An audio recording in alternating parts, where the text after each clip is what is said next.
दोस्तों श्रीलंका में आज भी रामायण से जुड़े कई ऐतिहासिक स्थल मौजूद हैं जो बीते हुए रामायण काल के इतिहास के बारे में चीख चीख कर बताते हैं। इन बातों को तो सभी जानते हैं कि जब भगवान राम और लंकापति रावण के बीच युद्ध हुआ था तब राम जी ने रावण का वध किया था और रावण के अंतिम संस्कार के लिए उसके शव को रावण के भाई विभीषण को सौंप दिया था।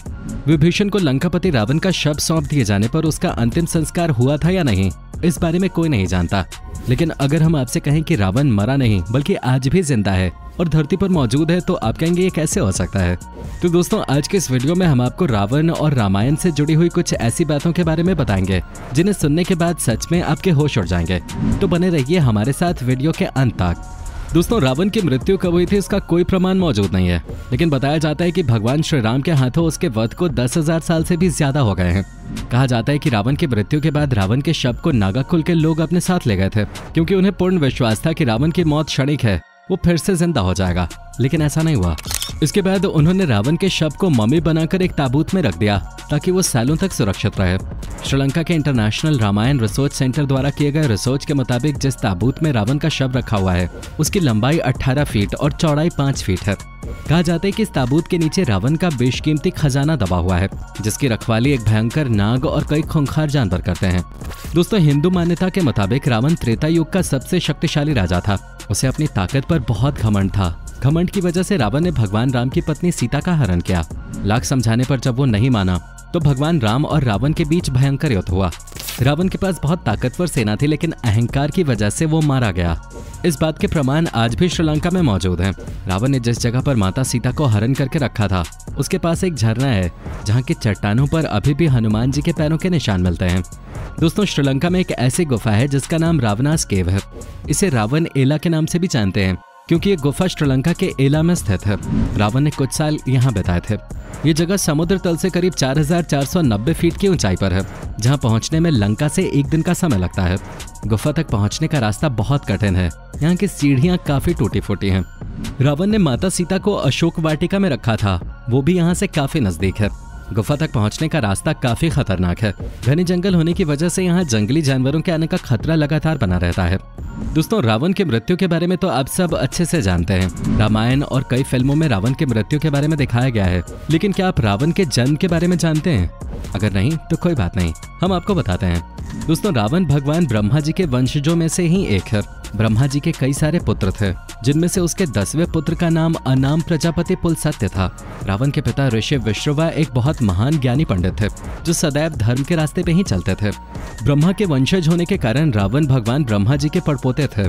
मुनि विश्रवा ने अपने जीवन काल में 2 विवाह किए थे। उनकी पहली पत्नी वरवनिनी और दूसरी पत्नी केकसी थी।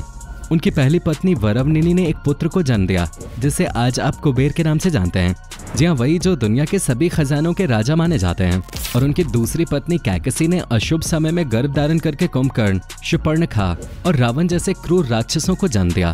दोस्तों इस बात में तो कोई शक नहीं है कि रावण अहंकारी था, पर रावण एक महाज्ञानी महान विद्वान पंडित था। जहाँ कई लोग उसे राक्षस कहते हैं वहीं कई जगह पर रावण की पूजा भी होती है।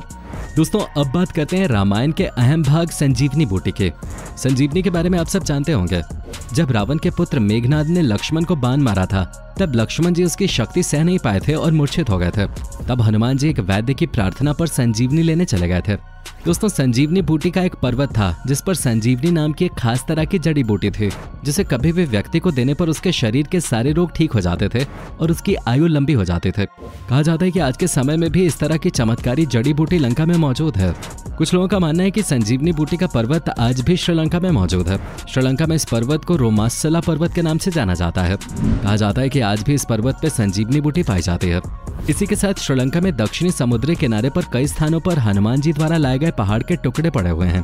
इतना ही नहीं, ये भी कहा जाता है कि जब हनुमान जी पहाड़ उठाकर ले जा रहे थे तो उसका एक टुकड़ा रेती गाला में गिरा, जिसकी वजह से आज भी यहाँ पर ऐसी जड़ी बूटियां उगती हैं जो उस इलाके से बहुत अलग हैं।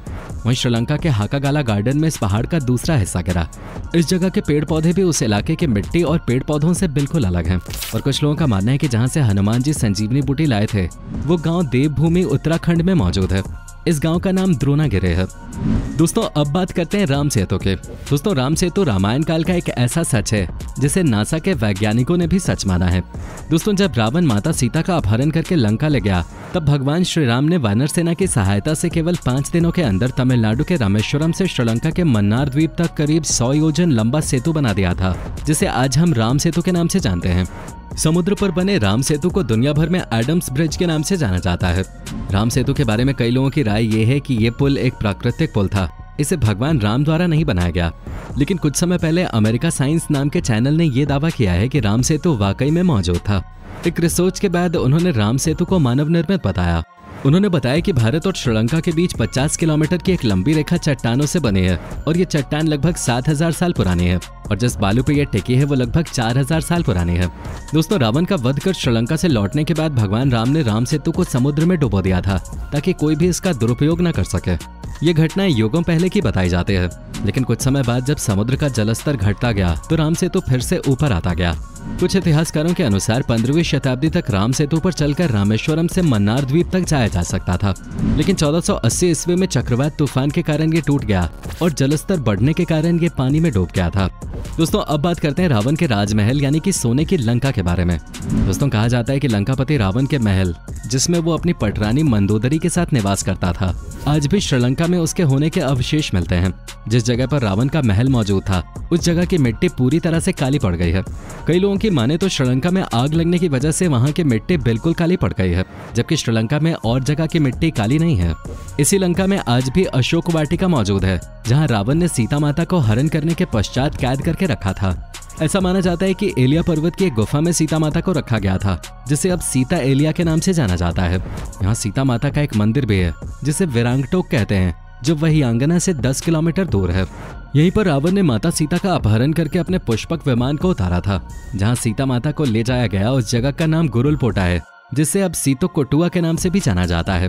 दोस्तों अब हनुमान जी सीता माता को ढूंढने के लिए समुद्र पार करके लंका की तरफ आए थे, तो उन्होंने लंका में जहां भी अपने विशाल भारी भरकम पैर रखे वहां पर उनके पैरों के निशान बन गए थे।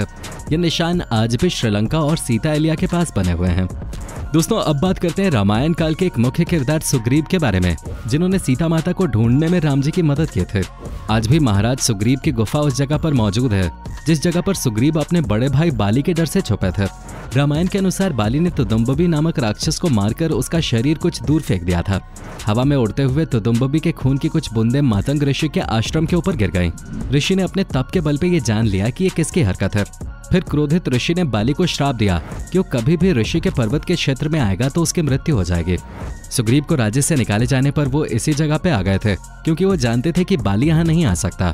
यहीं पर उनकी मुलाकात राम जी से हुई। बाद में राम जी ने बाली का वध किया और सुग्रीव को किष्किंधा का राज्य दे दिया था। दोस्तों रावण भगवान राम से हर चीज में आगे था। रावण की सेना भगवान राम की सेना से कई हजार गुना ज्यादा बड़ी थी। रावण राम जी से ज्यादा बड़ा पुजारी था और दुनिया का सबसे विद्वान और प्रकांड पंडित था। लेकिन रावण का अहंकार ही उसे ले डूबा और अपने अहंकार की वजह से उसने अपने साथ साथ अपनी पीढ़ी का भी अंत करवा डाला। तो दोस्तों ये है रावण और रामायण से जुड़ी कुछ रोचक बातें। उम्मीद करते हैं आपको हमारी आज की वीडियो पसंद आई होगी। अगर हाँ तो वीडियो को लाइक करके अपने दोस्तों के साथ शेयर करना ना भूलें और ऐसी इंटरेस्टिंग और यूजफुल वीडियोस के लिए इस चैनल को सब्सक्राइब करके बेल नोटिफिकेशन को भी जरूर ऑन कर लें। धन्यवाद।